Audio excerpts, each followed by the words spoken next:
President. The senator from Wyoming. Thank you, Madam President. I come to the floor today to specifically talk about Americans' need for more American energy. For the last year, the American people have been suffering from ongoing Joe Biden inflation. They're paying the price, they're feeling the pain, and it all started on day one of the Biden administration when he took out his executive order pen and he killed a pipeline bringing energy from Canada to the United States. And as this war on American energy has continued, we are now at a point where inflation is the worst it's been in 40 years. So it's no surprise that the president's approval rating has dropped to a low of only 40% in America. Well, this incredible rise in prices for energy, as well as all of the other components, whether it's gas, whether it's groceries, because if energy gets more expensive, we know that it costs more to manufacture things, it costs more to grow things, it costs more to transport things from where they're grown or manufactured to market. So much of this inflation has been brought on as a result of the Joe Biden policies related specifically to American energy. When you look at the laws that he's promoted, the executive actions that he has taken from day one, going all the way up to a speech he gave just yesterday, this is a president who is dancing to the tune of the climate elitists and wants to keep American energy in the ground. Energy prices are up overall about 30 cents on the dollar since Joe Biden took over. They've gone up 8 months in a row. Gasoline prices are up by about $1 a gallon, if not more so, since Biden took office. I was at a high school in Grable, Wyoming, and started talking about energy prices, asked if they know what a cost of a gallon of gasoline was, and the student body knew to within 9/10 of a penny how much the cost of gasoline was in their hometown of Grable, Wyoming. You can see it right up there, and people know the price, and they have been watching since Joe Biden took over, the price of energy going up, and we've also seen Joe Biden's approval going down. This isn't a coincidence. This is a direct result of the anti-American energy policies of this president, the Democrats in this body, and this administration. On his first day in office, his very first day in office, Joe Biden killed the Keystone Pipeline. He blocked new oil and gas leases on public lands. He's gone after energy exploration in Alaska. And for the senior senator from Alaska to come to the floor and go to an energy committee and say it's hard to believe, but we're using more energy in the United States today, she said, from Russia than we are from Alaska. That's a result of the actions of this administration. So what's happened with all of this? What's the impact been to American families? Well, they're struggling, they're suffering, they have to change the way they drive, the way they eat, the way they live. People can't keep up. Wages aren't keeping up with costs. They're just not. People's dreams are being crushed because they have to take the savings that they've been saving for different items they wanted to do, and they have to use it to just get by. Or it costs about $275 a month now, this year, to just get by compared to last year. Just to maintain a standard of living, people are having to pay $275 more each and every month, just to maintain, not to get ahead. Apparently, according to the majority leader, the Democrats finally yesterday at their lunch were going to talk about inflation. It's now February of 2022. Joe Biden came into office January of 2021. He said inflation was going to be temporary. Month, he said it, after month, after month, after month. And now, 10 months into a very serious situation, still don't hear any practical solutions coming from the Democrats. We do hear gimmicks. Oh, we do hear gimmicks. Joe Biden in September had his national security advisor unbelievably beg OPEC and Russia to produce more oil. We're using twice the amount of crude oil now from Russia than we were a year ago. Vladimir Putin, who may any day, even this day, may invade Ukraine, is still exporting 5 million barrels of crude oil a day. Price of oil is $90 a barrel, probably going to 100. The Biden and Democrat policies have been a jackpot for Vladimir Putin. So in November, after he tried the effort to beg Putin to produce more energy and sell it to the United States, the president went to another trick in his bag of tricks, another gimmick, and he said, let's release some energy from the Strategic Petroleum Reserve. So he said how much he was going to release. Secretary of Energy was asked at a press conference, well, how much is that relative to how much we use in the United States? She didn't have any idea. Turned out it was about 2.5 days worth, and the impact of the release dropped the price by 2 cents a gallon. 2 cents. Oh, Democrats patted themselves on the back, and then prices went up again.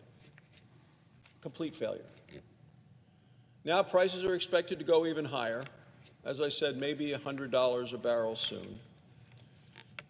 Many experts are predicting $4 a gallon when you go to fill up this summer. And now we hear another gimmick coming from the Democrats. This time it's a temporary pause in the gasoline tax until after Election Day.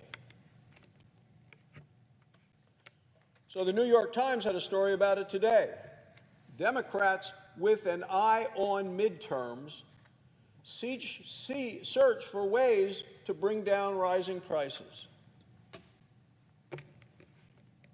Not because Americans are suffering, not because people at home, if the Democrats ever go home, not because people at home are telling them how hard it is, not because they have an understanding of the needs of the American people.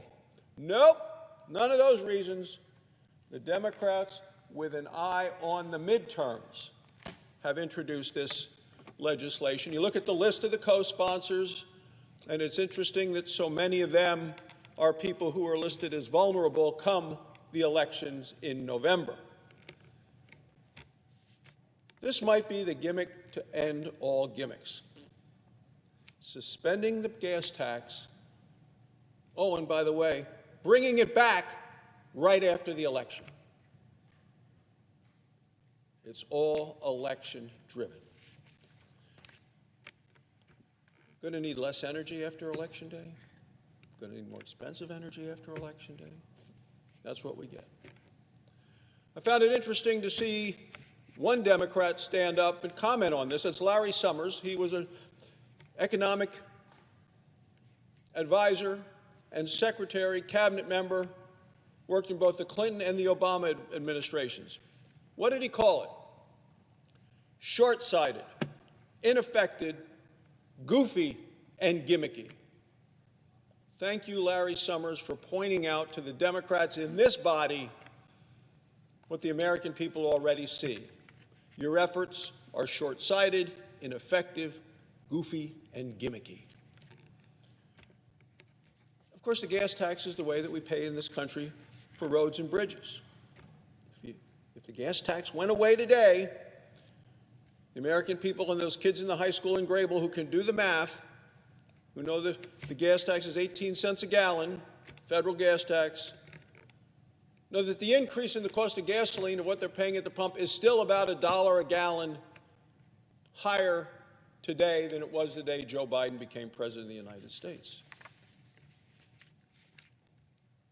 This newest proposal by the Democrats, it's not about affordable energy. It is a cheap political trick.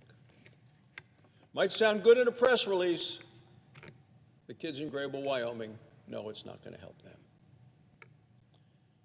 Democrats desperately want to look like they're starting to do something after ignoring inflation, denying it was even there in the first place. Yet after months and months and months of the American people suffering, the American people know a gimmick when they see it. So Democrats have tried to spend 5 months passing their billion-dollar reckless tax and spending bill. The president calls it Build Back Better. That's what he called it yesterday when he gave a speech to a number of county commissioners. The bill includes electric vehicles so that they get subsidized. And, of course, electric vehicles pay no gas tax because they don't use gas. They use electricity. So they don't subsidize in any way or pay to use the roads for the wear and tear on the roads that they drive. And yet the Democrats are calling for billions and billions of additional dollars of subsidies for those drivers. Nearly every Democrat in this body still supports this taxpayer giveaway.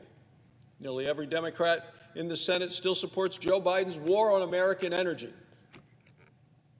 Well, his war on American energy is raising the cost on American consumers. And they say we're going to take 18 cents off of the cost of a gallon of gas when it's already up $1 a gallon or more, and by summer be a lot higher than that. It's like putting a Band-Aid on a bullet hole. And Joe Biden, once again yesterday, talking to these county commissioners, promoting his so-called Build Back Better, which includes the Green New Deal, which is increased taxes on American energy, increased regulations on American energy, increased penalties on producing American energy. The American people get the fact that that will raise the cost for them to drive their car, to heat their home, to grow crops, to get items to market where shelves are still bare, and they were this past weekend at the grocery store in Casper, Wyoming. Democrats still are delighted that we've ended the Keystone XL pipeline. The Secretary of Energy was supposed to come out with a report about how many jobs were lost by that. Oh, still waiting for the report. Homework is past due. Will we ever see the report from the Secretary of Energy, who doesn't want to point out the specific impact that Joe Biden has had on this country in terms of killing jobs and raising energy prices? American people see through all of this. That's why only 3 in 10 Americans today support the President of the United States on what he is doing about inflation. That means that just about every Republican and every independent and a whole lot of Democrats don't like the fact that Joe Biden is ignoring them, refusing to focus on the issues that are important to them and their lives and their families and their future, that their dreams are being stolen and ripped from them if they've been having savings that they wanted to use for something they've been planning for years. And what we see, another gimmick coming from the Democrats, only because their eyes are on the midterms. Their eyes ought to be on the people at home who sent them here in the first place. There is a solution to the high cost of American energy, and that's to produce more American energy. Let us make it here. We have it. Oh, we have it in abundance. We have it in Wyoming. We have it all across the country. Produce American energy. Use American energy. Vladimir Putin knows how to use energy. He uses it as a weapon, and he's using it as a weapon right now. He's holding Europe hostage.